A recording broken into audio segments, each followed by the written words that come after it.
What's going on, boys and girls? So the last time I did a video with at least me in it, we talked about why I used a BlackBerry Passport in 2018. Well, this time I bought something new-ish, to me anyway. Why in 2018 am I using a Microsoft Surface Pro 2? Well, let's kind of get into that and find out why. So the Microsoft Surface Pro 2. Why in the blue hell am I using one of these as a Linux guy? And, you know, I am the first to lambaste Microsoft or Google or Apple or anybody for any decision they make. I am to the point now with my technology where there are just certain things I need. Not because I want them, but because I need them. I am to the point now where I need portability, and that is the biggest thing to me. Yes, I have a big, bulky 17-inch, well, it's not bulky, but in comparison to some of the older ones. I have a big 17-inch laptop that I use for gaming. And that's fine, that's great. I love the system. It's a, raw power. But for the end of the day, it's not the most portable thing in the world. And that's fine, but I'm to the point now where I have to take portability into consideration when I do things. So I needed power, and I have a Lenovo Yoga 13.3. I believe it's the first or second gen. I love the machine, but it's lacking on certain things. 8 gigs of RAM, that's fine. Storage is only 128 gigs, and the software, Windows didn't always play nice with it. Like, Windows was weird with it. So I threw Linux on it and it plays fine. But they all have their limitations. So I needed like that tablet mentality where I can just literally and go. Literally pick up a book and just walk out the door. That's why I got this. So this particular machine is an i5, 8 gigs of RAM, 256 gig SSD. This is essentially what I need.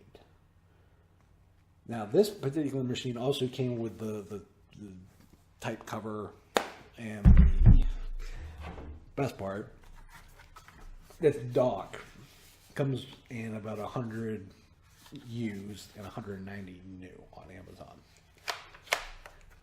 But for all of that, for $300, that is what I needed, because this is literally just drop the damn thing in it and I'm good to go. I'm off to the races.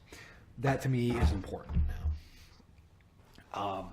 Video editing, I can do all the stuff I need to. I even have a few Steam games on here. They're not high end by any means, but I can throw some games on here that interest me. Now, the biggest thing I have, an issue I have with Microsoft as a whole, is Windows 10. And I specifically hunted for a version that did not have Windows 10 installed, because I have a problem with their privacy controls. I'm not a fan of the all or nothing telemetry sending that they do. This comes with Windows 8. Now, Windows 8 has its own set of issues, the bastardized experience that you get from modern UI to the classic, all that crap. Now, I would love to install Linux on this before anybody asks. Yes, I have tried it. Everything works great. Ubuntu has the best scaling, because you do need to do some of this because it's a 1080p screen. And given the form factor size, you would have to expand on some of the title bars and stuff to make that work better. Ubuntu, Chaos, Manjaro Deepin, Interrogos, and I believe I tried one other. They all worked.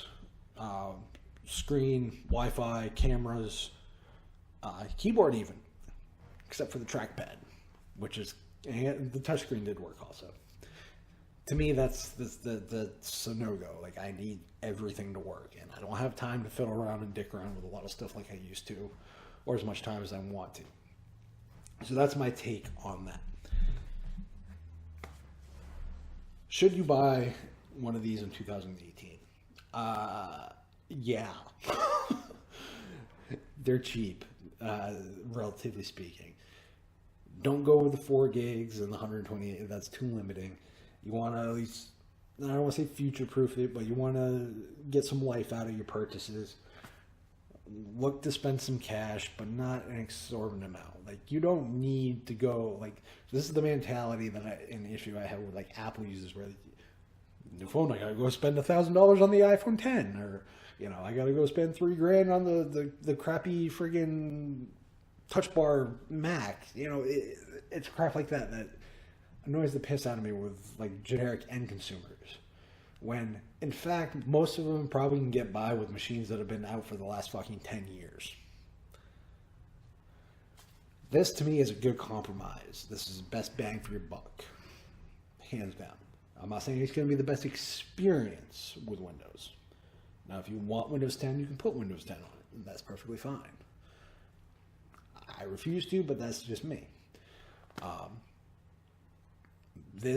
The biggest thing you will find issues with is the size. It's a little heavier than most tablets, and the size of the typing experience is takes some getting used to. But once you get used to it, you'll be typing away fine. So yeah, to the Linux guys, sorry, it's going to be a Microsoft machine, and kind of what it is.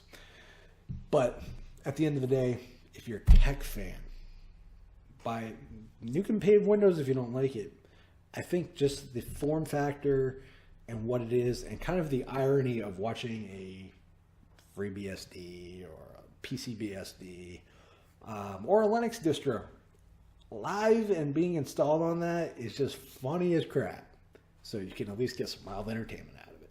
But you guys know what to do. Rate, subscribe. Peace.